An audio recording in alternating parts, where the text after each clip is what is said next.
Hey, this is Notser, and this is the Tier 9 US destroyer, Fletcher. It has 5 main guns, 10 torpedoes, 22 AA guns, a surface detection of 6.4 kilometers, top speed, 36.9 knots, total health, 17,100. For my modules, reduced crit chance on main battery and propulsion, faster torpedo aim, faster rudder shift, and concealment. For my commander, situation awareness, faster turret traverse, lower cooldown on torpedoes, superintendent, and last stand. We are on the map Islands of Ice. This is the normal Islands of Ice that we all have played. It doesn't have any of the changes that are on 0.5.1 PTR. And this is a replay. I'm so sorry. I don't try to do this, but I had forgotten that I had a fantastic Fletcher game that I wanted to share, and this is that Fletcher game. The Fletcher, for those who don't know, is the Tier 9 US destroyer. Along with the Benson, these guys are a great destroyer class that you could really have a lot of fun with. You could actually outrange the torpedoes once you get the upgrade for the Benson. And the default Fletcher torpedoes are good, but the upgrade is better. And that's what I got. I got the upgraded torpedoes. We are in the middle of the map. No man's land. Bunch of... sorry. That was premature. And we are in the no man's land, firing on nothing, risking our ship's life, but thankfully there were no one in the area to exploit that. I love this area of the map. I'm so happy that this is being left unchanged, because it's just so great. It's got a lot of traffic for cruisers, destroyers, even battleships to take advantage of the islands, and you can actually have a lot of fun. The gap that they added in just north of my position is fantastic. Now the replay doesn't show it, but I had the Ibuki set. I could see his destination with the indicator, and I basically aligned my torpedoes to center on the indicator so we can do maximum potential damage, minimize the ability for the target to maneuver. I love narrow spread at long range. I've discussed this prior. But you can already see, those of you who have watched my Soviet destroyer, it's a completely different style. They might as well be a completely different class. And I love it. This is fantastic. Just having the ability to tweak the numbers. Oh, he's going to avoid a torpedo. Drat. We got to wait 50 seconds. But the ability to tweak the numbers ever so slightly, make the shell velocity very slow, make the torpedo range very long, or, vice versa, can really change the way you play the game. Even the commander skills. I have this guy decked out in basically what I would consider the Japanese destroyer build. It's something along the lines of maximizing the ability of your torpedoes along with the turret traverse. And that's what I have. Last stand is invaluable. Whenever you take a module damage, you aren't completely crippled. It has to be one of the best talents in the game. Talents, this is World of Warcraft. Skills in the game. It just changes the way you play destroyers. The enemy Ibuki sent out torpedoes, widespread, easily avoidable, and nowhere near us. Looks like the enemy turrets is going to go into that sneaky northwest area. He's going to be out of the fight for a while, thankfully. But he will have the potential to flank us if we continue pushing this way. And I've played this map probably 30 or 40 times in the open, the full release in the game, whatever. And every single time, I don't really get this exact scenario. I still have yet to run into the... Oh my god, what the hell are you doing? Are you for real? Are you for real? I just lost over 50% of my life to a friendly Atago who got obliterated and was in the middle of nowhere. What are these cruisers doing? One of them killed each other too. He's already killed someone.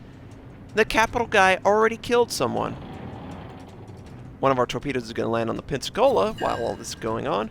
10,000 points of damage, causes flood. 8 hits on him.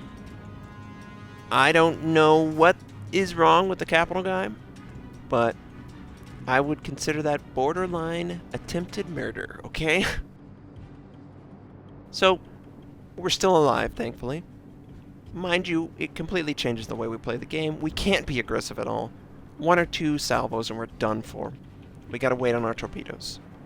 The torpedo systems are your bread and butter in a Japanese, 50-50, maybe 70-30 in a US destroyer, and completely irrelevant, nearly, in a Soviet destroyer.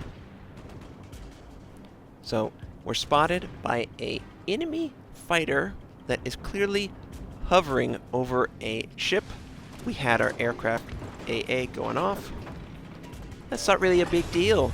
There's so much traffic and islands in the way that we are actually drawing people to our location and making them more interested in coming after us than engaging friendlies. That's really what I see some destroyers as. They're really just a decoy. We see the enemy Ibuki. He's rounding the island. We send narrow spread across the sky, cover that lane up full and thick, trying to get at least 2 torpedo strikes on him. 2 torpedoes should do around 20,000 points of damage. And it looks like good.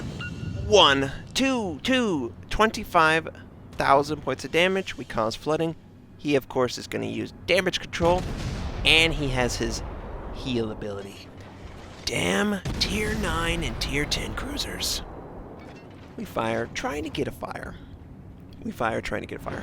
We unload guns that have a potential to ignite the enemy, but they are unsuccessful. He's in the open, though. Friendlies can totally devastate him. And it looks like that's exactly what they're doing. But the enemies are coming back who went to the northwest. They're going to come through that gap. They're going to flank, and they're going to destroy anyone who's caught out in the open. You can't take on 2 sides. You can't angle effectively. So we just want to try and clog up this area. You can see, other than the 4 in the complete south of the map, there's nobody watching the center of the map, and that's really what we're doing right now. I hope that the task force is successful in attacking the enemy at their flank. Friendlies finish off those 2 ships. Looks like someone died and then was able to kill off a guy. Don't really want to lose the target. And that Megami's way too far forward. He's going to die.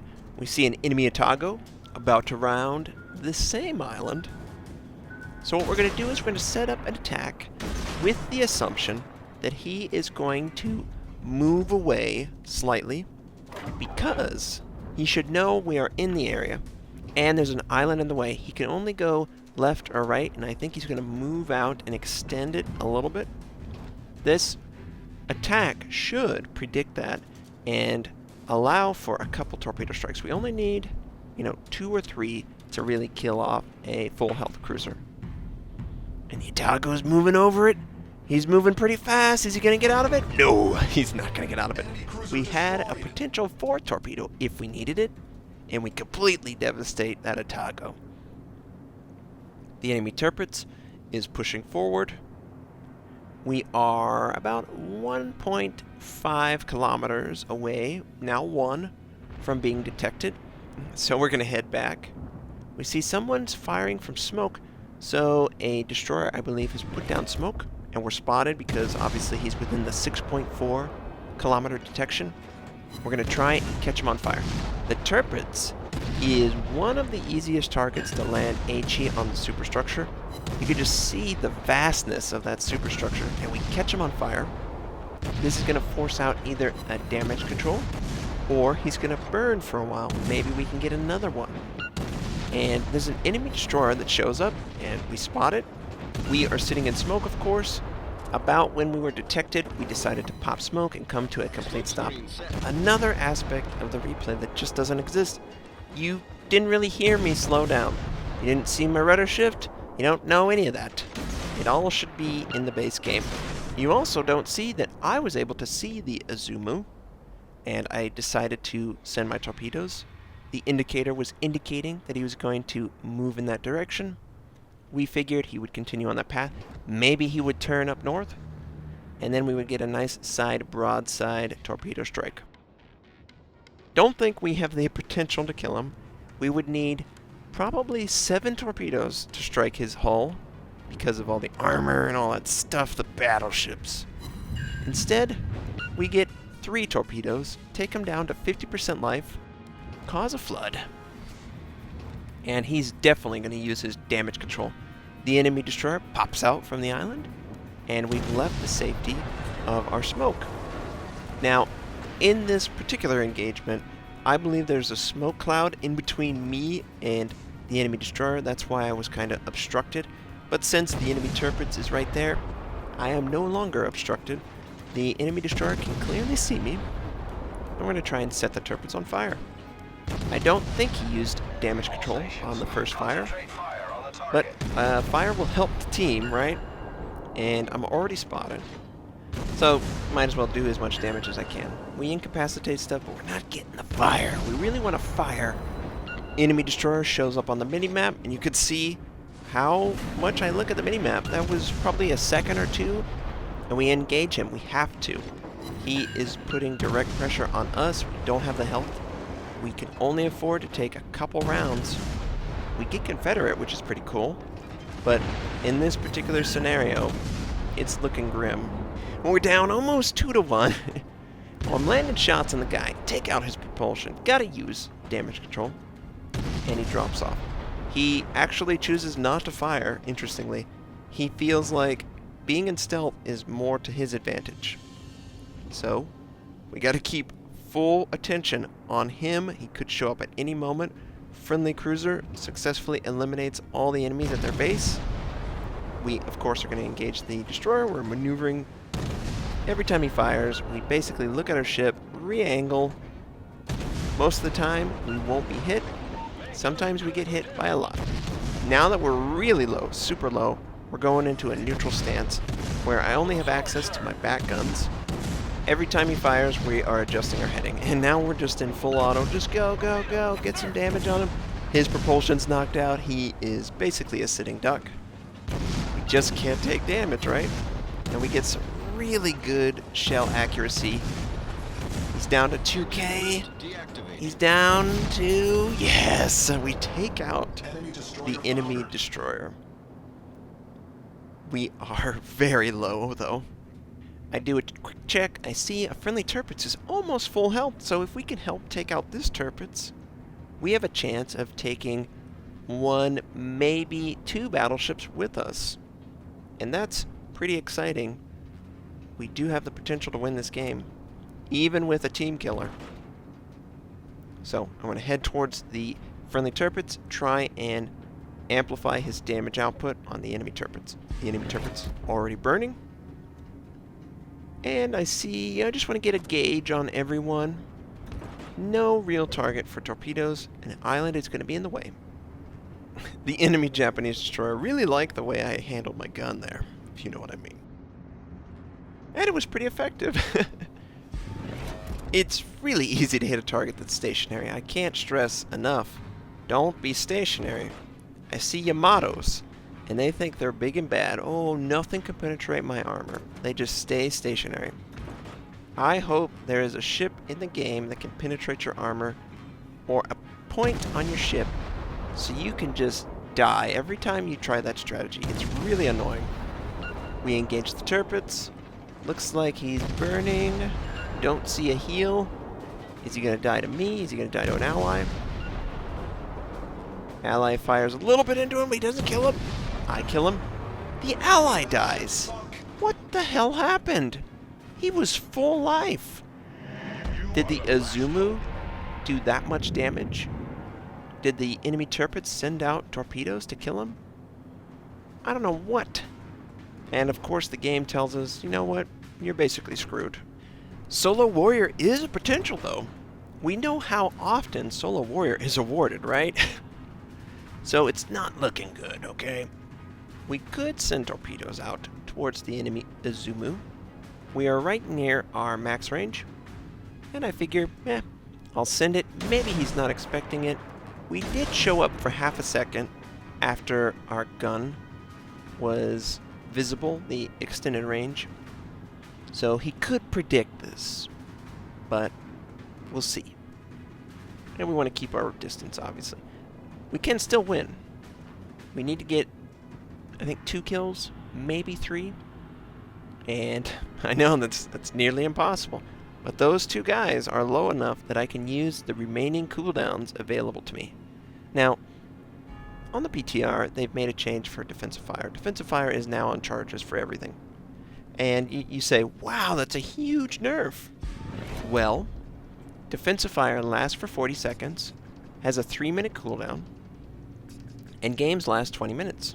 So if you think about it, you really only have 5 potential chances to even use defensive fire, with the 15 minutes just waiting on the cooldown, and then the 3 minutes of the ability being up. It's really, or a little bit over 3 minutes, it's really not going to be that useful. Now, maybe if you had a premium, you could get more use out of it. Maybe a premium would allow you to do it theoretically 7 times a match, 8 times a match. So it's not completely crazy that they would drop it all the way down to 2 charges and 3 for US. Remember, Superintendent affects this, and that's kind of how you have to look at torpedoes. Torpedo systems are great, don't get me wrong. They're fantastic. But they're kind of designed where you can't carry the team all by yourself. You don't have the cooldown, especially the higher you go. You get into a minute 30, a minute 40, 2 minutes. You really have to pick and choose your targets. I'm trying to take out low health targets. I'm hoping it'll extend the point total for my team and we'll win. I don't have enough time to kill these ships. I have to get the point total through getting these 2 ships in particular. And we land 2 torpedoes on the enemy Izumu, and we basically take him back down to what he was with our initial strike.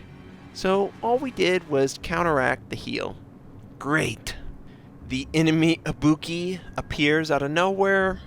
He's low too, but he doesn't give as much as a battleship. We're trying to maintain distance on everything. Gotta check. Can't be within 6.4. Enemy aircraft hovers overhead. It's a no-win scenario, right? I don't believe in no-win scenarios, and that's what I would tell you in the moment. But it really is.